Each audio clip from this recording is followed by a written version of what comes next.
আর এই মুহূর্তে নজর রাখতে হচ্ছে হাওড়ার জগৎবল্লভপুর গ্রামীণ হাসপাতালের মিটার বক্সে আগুন।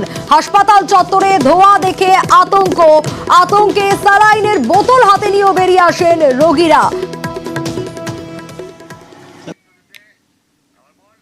আতঙ্কে ওয়ার্ডের বাইরে রোগী, সেই ছবি দেখাচ্ছি জগৎবল্লভপুরে। হাওড়ার জগৎবল্লভপুর গ্রামীণ হাসপাতালে কিভাবে এই অগ্নিকাণ্ডের ঘটনা, কিভাবে মিটার বক্সে আগুন লাগলো, স্বাভাবিকভাবেই প্রশ্ন উঠছে। হাসপাতাল চত্বরে ধোঁয়া দেখতে পেয়েই আতঙ্ক শুরু হয়ে যায় এবং আতঙ্কে স্যালাইনের বোতল হাতে নিয়ে বেরিয়ে আসেন রোগীরা।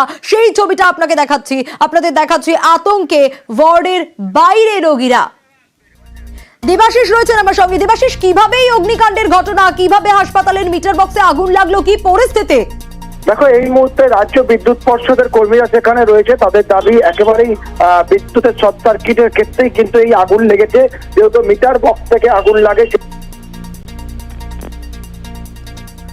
দেবাশিস, শোনা যাচ্ছে?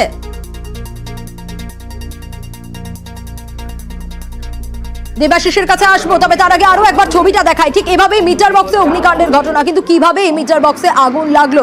জগৎবল্লভপুর হাসপাতালে ধোঁয়া দেখতে পেয়েই আতঙ্ক শুরু হয়ে যায় রোগীর পরিবার পরিজনদের এবং স্যালাইনের বোতল হাতে নিয়েই বেরিয়ে আসেন রোগীরা। দেবাশিসের সাথে আবারও কথা বলবো। দেবাশিস, যেমনটা বলছিলে, কিভাবে এই অগ্নিকাণ্ডের ঘটনা, এখন কি অবস্থা?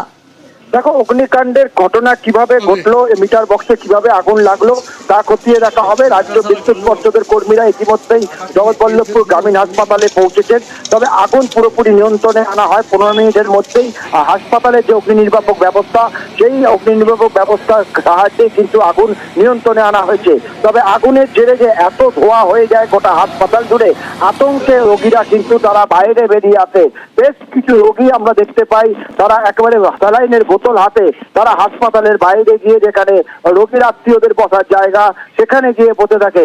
পুলিশ ঘটনাস্থলে পৌঁছায় রাজ্য বিদ্যুৎ পর্ষদের কর্মীরা। তবে এই মুহূর্তে আগুন নিয়ন্ত্রণে আনলেও সবচেয়ে বড় সমস্যা যেটা হচ্ছে, পুরো হাসপাতাল কিন্তু বিদ্যুৎহীন, ফলে সেখানে দাঁড়িয়েই মূল বড় সমস্যা হতে পারে। তবে এই মুহূর্তে বিদ্যুৎ পর্ষদের কর্মীরা যেরকম পৌঁছেছে, প্রশাসনের তরফ থেকে সেখানে একাধিক জেনারেটরের মাধ্যমে বিদ্যুৎ পরিষেবা চালু করার চেষ্টা চালাচ্ছে। তবে এই আগুনে কিন্তু যথেষ্ট আতঙ্ক ছড়িয়েছিল রোগীদের মধ্যে, এবং ছবি যেটা আমরা দেখাচ্ছি তাতেই কিন্তু পরিষ্কার হয় আতঙ্ক কতটা ছড়িয়েছিল। সোনিয়া, একদমই দেবাশিস, এবং এখন পরিস্থিতি নিয়ন্ত্রণে। বেশ, গেটের সামনে ভেতরটা কিছু হয়তো আছে, আর বাকি জন আমরা চলে এসেছি। হ্যাঁ, ভয়ে চলে এসেছি আমরা। যদি কিছু হয়, আমার পাখোড়া, তখন আমি কি করবো?